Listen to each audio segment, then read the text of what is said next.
Bonjour à tous et bienvenue sur Guilty Movies, la nouvelle émission de votre chaîne YouTube cinéma préférée, Bloody Count. Mais quelle sera la thématique dans ces nouvelles vidéos? Des films de merde. Ah, cool. Dans cette nouvelle émission, je parlerai de films tellement nuls qu'ils en deviennent involontairement drôles. Du bon gros nanar qui tâche que l'on aura oublié pour de bonnes raisons cette fois. Et même dans les pires bouses indéfendables, on peut toujours garder un certain plaisir pervers et masochiste devant la catastrophe ou le pétage de boulon que l'on peut avoir sous les yeux. Et aujourd'hui les amis, j'ai pour vous un chef-d'œuvre en la matière. Un teen movie pour toute demoiselle en quête d'émancipation, un film féministe avec des personnages féminins forts donc, et qui occupe tout le premier plan de la scène. Et produit par Jerry Bruckheimer. Bordel de merde. Et oui, aujourd'hui, on va parler de Coyote Girls.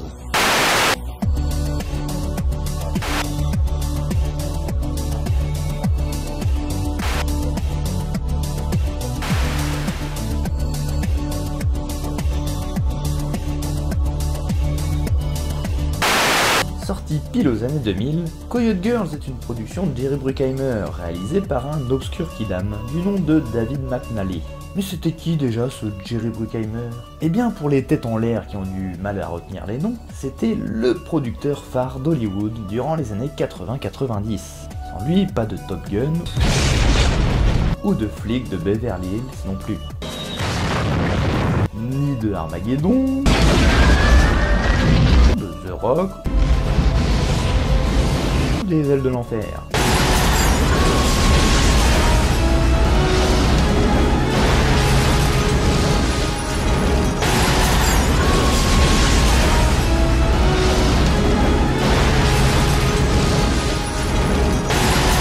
Un mec avec des grosses couilles, une barbe mal rasée de mal alpha, et qui pue la testostérone rien qu'en matant ses photos. Le type idéal pour produire un film comme Coyote Girls quoi. Le film commence dans une pauvre petite pizzeria de Pecno à South End Boy, dans le New Jersey, l'équivalent du Cotentin à nous j'imagine, où l'on retrouve notre héroïne, Violette, en train de départager deux immigrés italiens un peu simplés qui débattent sur un concours de bouffe de pizza d'il y a 3 ans. Le film n'a pas commencé depuis 2 minutes qu'on nous présente déjà d'affreuses caricatures xénophobes. Je sens qu'on va se marrer. Pas 9 pizzas, pas tout à fait, non, il y a 2 lamelles de champignons qui t'ont échappé sur la dernière. Violette est interprétée par Piper Perabo, jeune comédienne toute mimi mais au talent d'actrice absolument relatif. Ouais, vous comprendrez durant la vidéo. Mais bon, comme vous allez vous en douter, c'est pas pour son talent de comédienne qu'elle a été castée.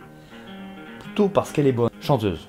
En effet, Violette n'a qu'un rêve, quitter son bled paumé du New Jersey pour devenir une compositrice de chansons à succès. Et pour ça, elle n'a pas le choix que de partir à New York. Comme vous le savez tous, ma meilleure amie, j'ai nommé Violette Stanford, a décidé de quitter South End Boy dès demain matin et d'effectuer les 80 km qui nous séparent de New York. Waouh, c'est déjà long de compter jusque 80, alors là, pour le coup, ça va à l'autre bout du monde, hein. Et ça semble être un rêve bien commun pour toute jeune New Jerseyenne à la vue du tableau de son ancien patron, rempli d'autographes de jeunes wannabes morte-nés, perdus à jamais dans l'immensité bétonneuse de New York. Putain, je surprends moi-même avec mes élans pleins de poésie là. Et même son papounet, interprété par un John Goodman recalé au casting de Jabba the Hutt. Bon ouais d'accord, j'avoue, c'est un peu méchant ce que je viens de dire. Mais pour le coup, j'ai vraiment l'impression qu'on lui a donné 3 tonnes de poulet frit à bouffer pour qu'il puisse correspondre au rôle. Alors qu'à la base, elle est quand même déjà bien fat quand même. Et donc Papounet Violette est plutôt inquiet de voir sa petite chérie s'en aller dans une aussi grande ville pleine de tueurs en série. Mais cette dernière insiste. Notre pauvre John se retrouvant alors seul avec des plats basse calories à réchauffer au micro-ondes. Ils disent là-dedans qu'avec le temps, les rampes dans le métro pourraient être la cause d'épidémies bactériennes. Mais ça ne va pas freiner l'ambition de Violette qui débarque enfin à New York et découvre le quotidien pas très glorieux de ces citadins grossiers. Déjà, elle emménage dans un quartier tout pourri, dans un appartement dégueulasse où les voisins se mettent à gueuler dès qu'elle pousse la chansonnette.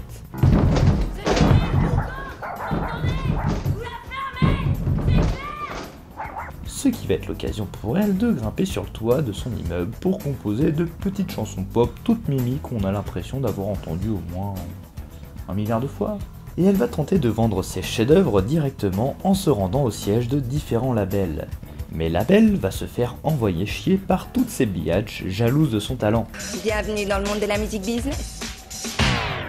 Blasée, Violette se rend dans un bar pour commander un Pepsi Un Pepsi et des biscuits salés. et croise le regard du beau gosse du film.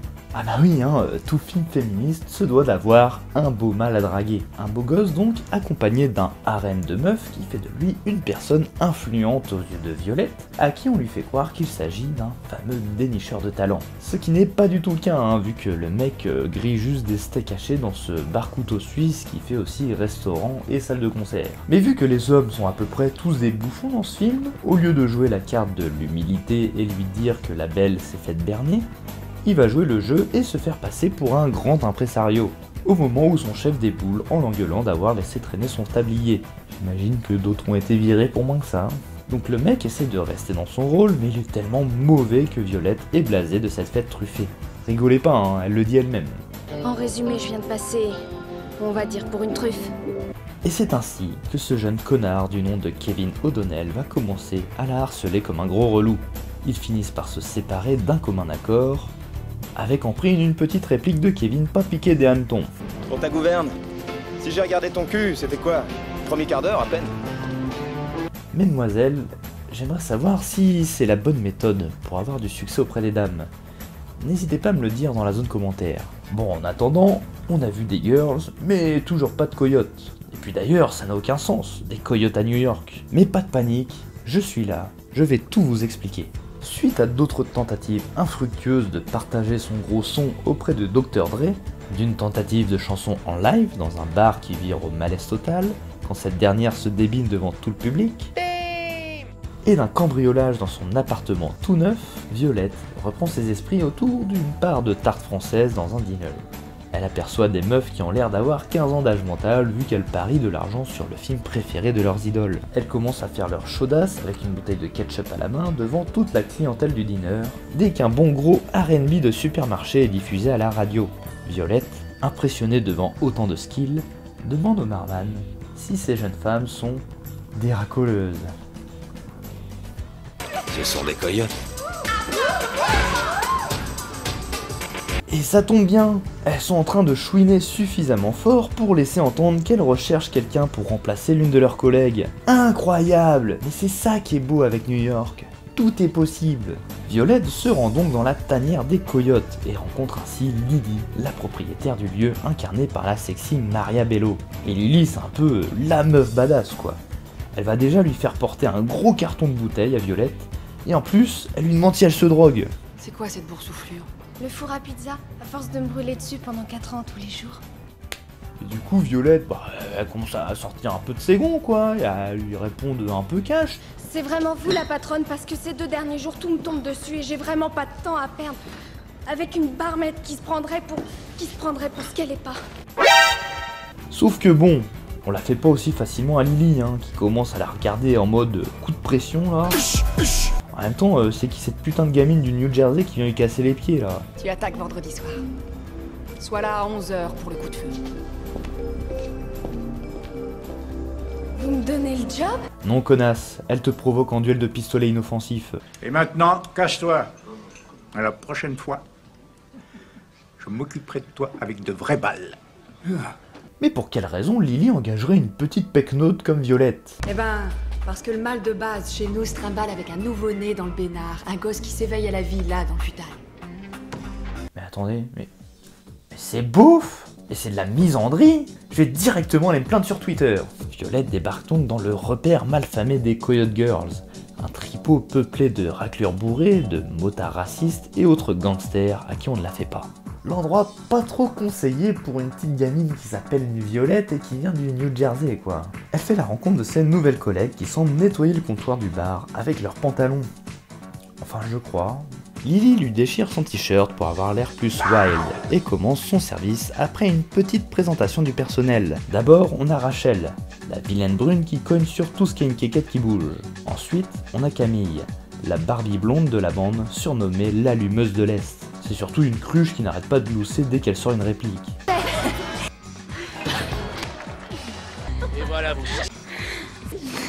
Et enfin on a Zoé, la femme black du band, pour toujours plus d'inclusion. Et donc elle, dès qu'il y a du gros rap R&B américain, et bien comme toute personne afro vivant aux USA, elle entre dans une transe incontrôlable où elle ne peut plus s'empêcher de faire gigoter son gros boule. Violette commence à prendre les commandes des clients, forcément non sans galérer. 4 de Canadiens et 4 de Mexicaines, plus 6 bouteilles de brune et un double malt bien tassé. Mais c'est quand un mec demande gentiment un whisky avec de l'eau que les coyotes s'excitent en demandant à leur sembler de gueuler « L'eau, c'est pour les blaireaux ».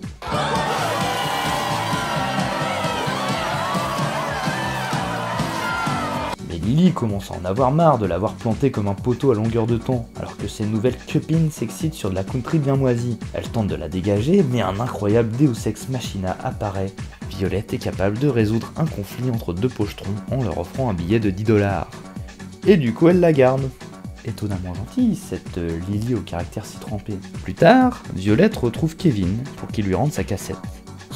Sauf que ce connard, pardonnez-moi l'expression, mais ce salaud, il l'a écouté. Salaud!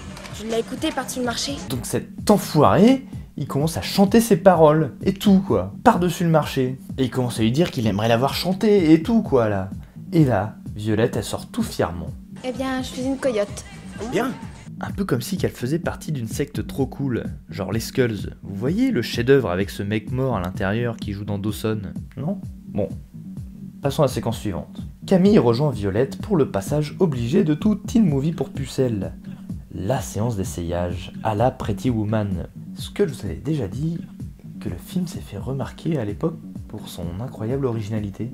Une séquence un peu minable et surtout beaucoup trop déjà vue, surtout à l'aune des années 2000. Et c'est ainsi que Violette va déclarer tout haut, face à son miroir et donc face à la caméra. Pardonnez-moi mon père, ce que je vais faire. De retour chez les coyotes, c'est toujours autant le bordel. Rachel montre toute l'étendue de son agressivité féminine en vidant un seau de glace sur un pauvre mal en chaleur se frottant à sa jambe. Et déjà, Violette commence à faire des conneries. En effet, elle va asperger d'eau le chef des pompiers qui demandait tranquillement un verre d'eau. Mais elles sont connes les coyotes ou quoi? Pourquoi ne pas lui avoir expliqué ça dès son arrivée? Pourquoi avoir rincé un pauvre mec qui demandait de l'eau pour qu'après elle soit à deux doigts de se faire virer? Et surtout, pourquoi cette conne de Rachel se montre explicitement comme complice? Elle veut fermer le bar ou quoi? Donc le chef des pompiers, bien qu'il n'y ait pas de soucis, a failli faire fermer le bar, mais Lily lui a filé 250 $ en dédommagement. Un peu cher le verre d'eau. Et pas très cher le bar. Violette doit ainsi rembourser 250 $ et a la meilleure idée du film. Voilà déjà 9 $ en attendant de trouver le reste. Et pourquoi ne pas mettre ce petit connard de Kevin aux enchères, comme une vieille armoire normande? Allez les filles, faites grimper les enchères! J'en donne 20 billets! Oh, par ici, j'ai 25 $, il est pour moi! Ouais, j'en donne 35! Oui, dans le fond, j'ai 36 $! 40 $! Mais t'es folle quoi? Qu'est-ce que tu fais? Ouais, j'ai bien entendu ça! J'en donne 50! Chérie, tu veux rentrer à la maison avec maman? C'est ça, quoi? Ah oui, vas-y, tiens-moi! Par ici, le prends à 140, il est à moi! Viens là, viens là! Un petit effort, les filles! À 150, il enlève le bas! Allez, vous pouvez faire mieux que ça! Et visiblement ça marche super bien vu que Violette parvient à récupérer 250 $ en prostituant son futur petit copain.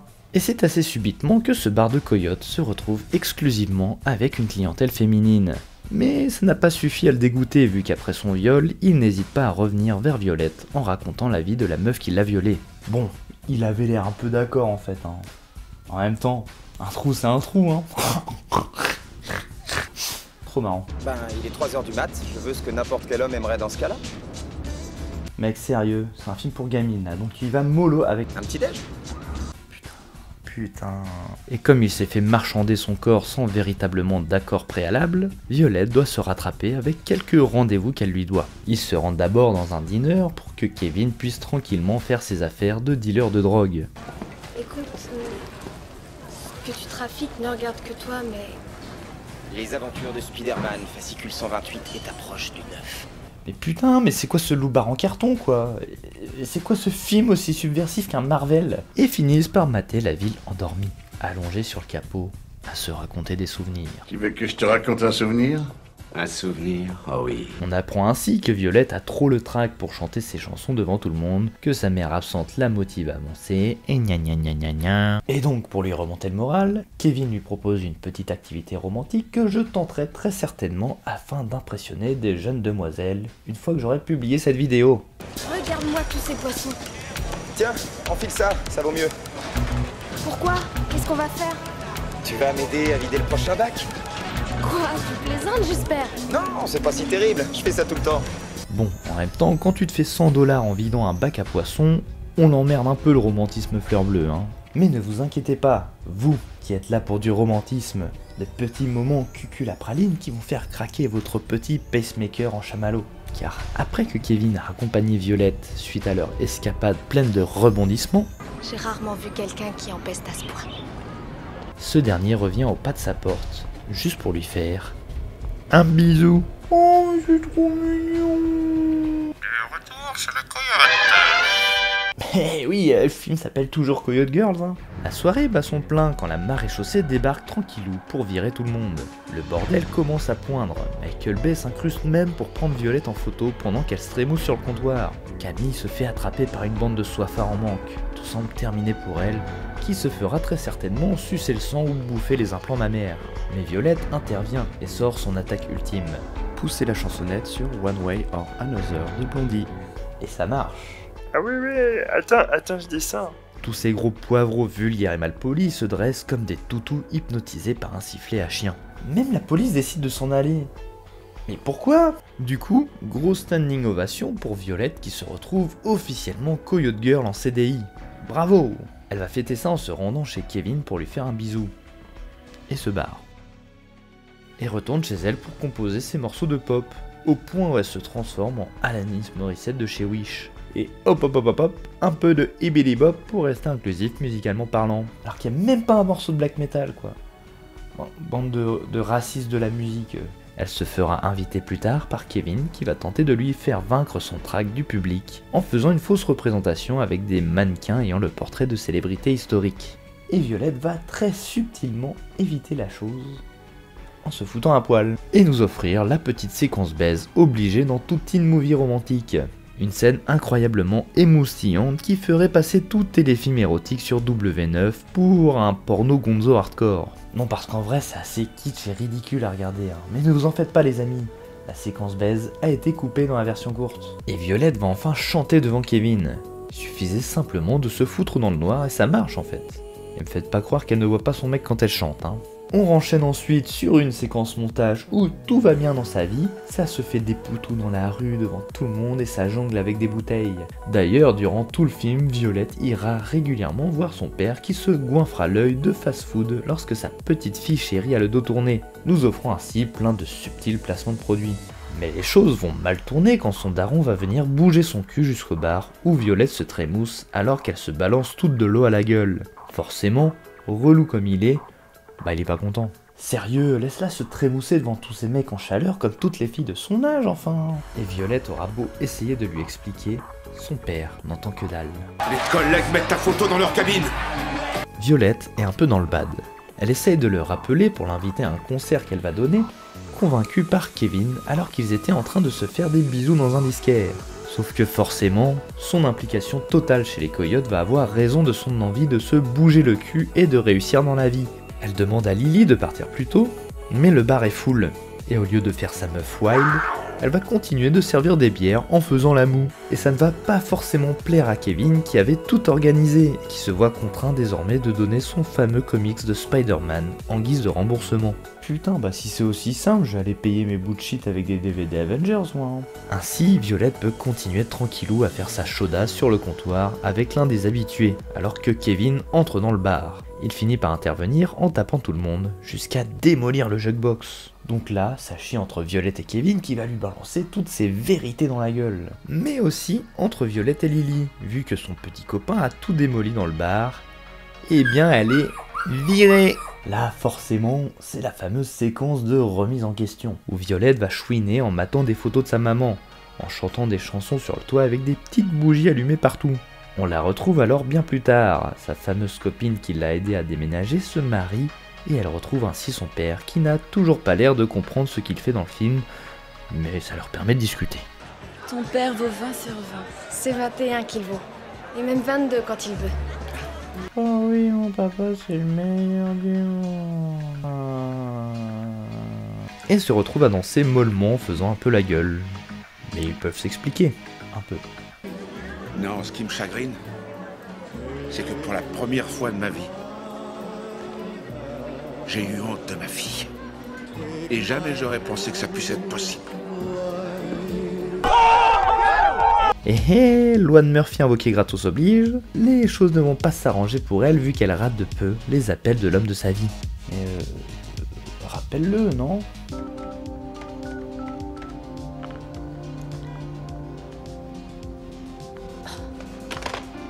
Ne l'appelle pas. Et non, mais c'était comme ça qu'on fait pourtant. Elle va avoir un autre coup de fil. Son père est à l'hôpital après s'être fait renverser au péage où il travaille. Ça pleurniche, ça chouine, ça dit qu'il est désolé, ouin ouin ouin, toutes les cassettes de Violette sont retournées à l'envoyeur, ouin ouin ouin, Kevin ramène une blondage chez lui, tard chez elle, ouin ouin ouin. Du coup, elle annonce à son père qu'elle retourne vivre chez eux, parce qu'elle a trop le trac et qu'elle est incapable de se bouger le cul. Mais attendez, son père, qui depuis le début a été réticent à sa carrière d'artiste à New York, eh ben il va changer d'avis au dernier moment, pour lui dire que non, il faut qu'elle continue. Incroyable retournement de situation gratuit de la part des scénaristes. Et hop, reséquence montage où on suit les hauts faits de Violette entre essayer de bidouiller son nouveau synthé et faire rentrer son daron à la maison.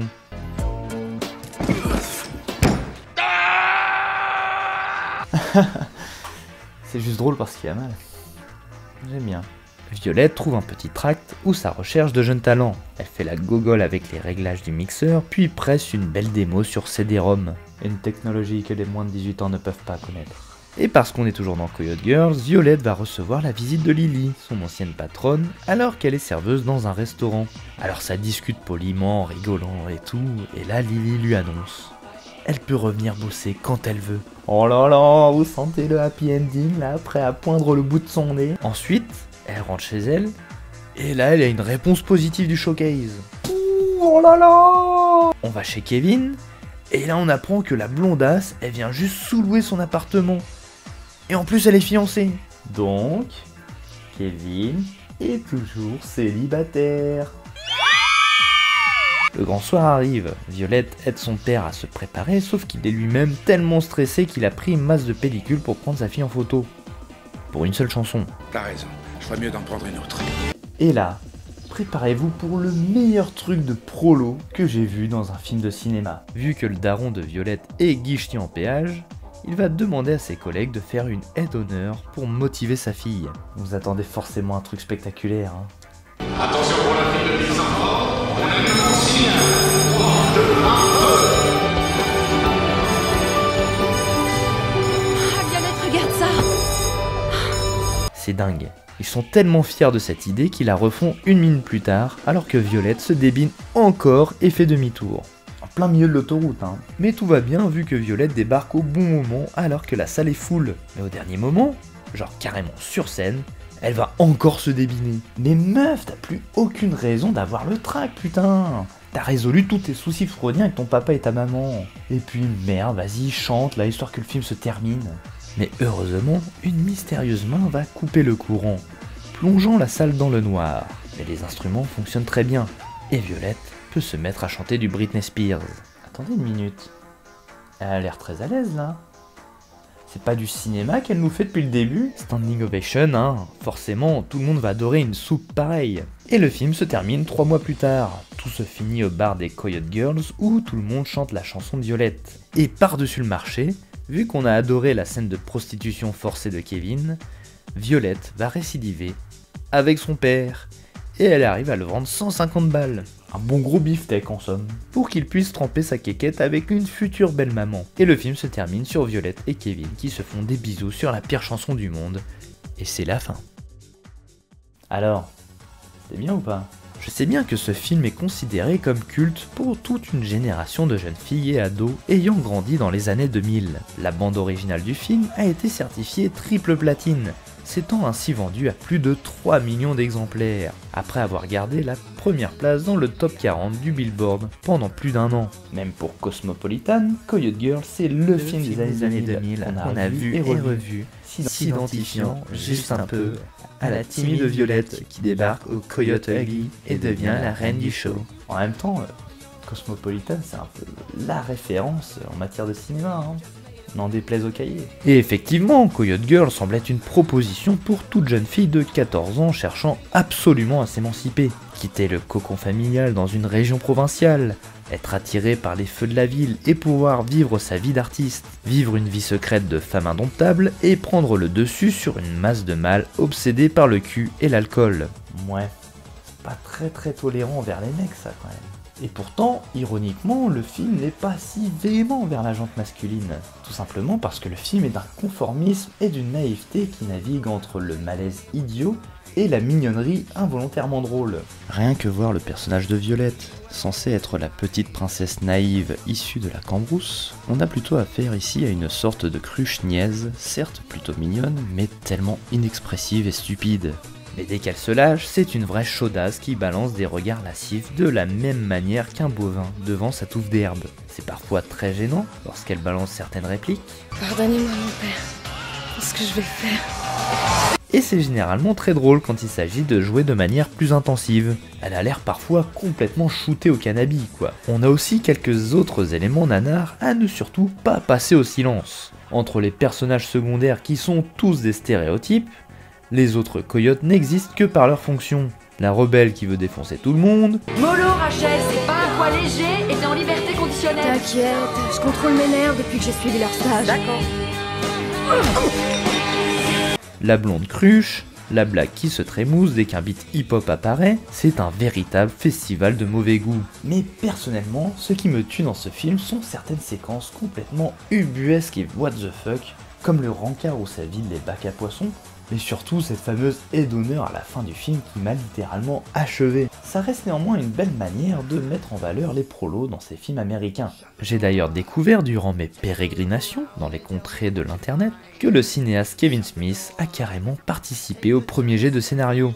Du coup à partir de là je me suis demandé si ces scènes complètement débiles n'auraient pas été ajoutées par lui. Mais vu que le scénario a dû être pas mal réécrit après son passage, c'est plutôt difficile à confirmer. Par contre, une chose que je peux affirmer avec un certain aplomb, c'est qu'un personnage beau gosse du nom de Kevin, qui lit des BD de Spider-Man et qui se tape l'héroïne sexy pendant tout le film, c'est peut-être pas un hasard. Alors le film est loin d'être insupportable à regarder, ça a juste un peu mal vieilli en termes de direction artistique.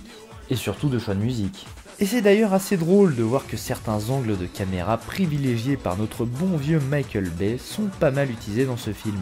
Notamment ce travelling avec un panoramique en contre-plongée sur le visage de nos personnages. Alors effectivement ça ne sert strictement à rien, mais ça a au moins le mérite de ne pas ressembler à un film télé super chiant à regarder. Plus à un clip de hip-hop sur MTV. Du coup, je sais pas si c'est pire qu'un vieux téléfilm chiant en fait.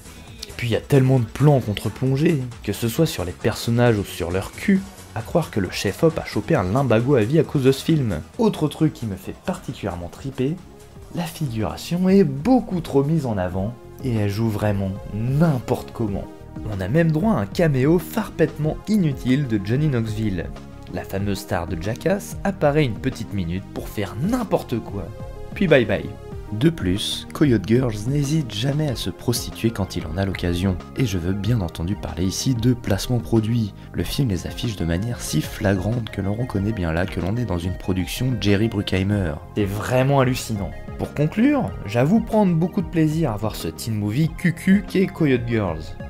Mais pas pour les bonnes raisons, ça se regarde sans déplaisir, et c'est tellement niais qu'il y a un petit côté galvanisant vu à quel recours facile le réalisateur procède lors de certains moments clés. Bon, c'est quand même parfois monté en dépit du bon sens, entre certaines ellipses incongrues et surtout des séquences qui s'enchaînent sans vrai lien, et pourtant on a quand même William Goldenberg au générique, le monteur des derniers films de Catherine Bigelow et du hit de Michael Mann. Pour terminer cette chronique qui, je l'espère, aura été fort instructive, j'aimerais qu'on revienne ensemble sur la signification mystérieuse du terme Coyote Ugly. Tu t'es jamais réveillé après une Java tout cassé, avec un mec si laid allongé sur ton bras que tu préférais te le couper que de risquer de le réveiller en bougeant? C'est ça que ça veut dire. Les filles au dodo. Ça ne veut franchement rien dire.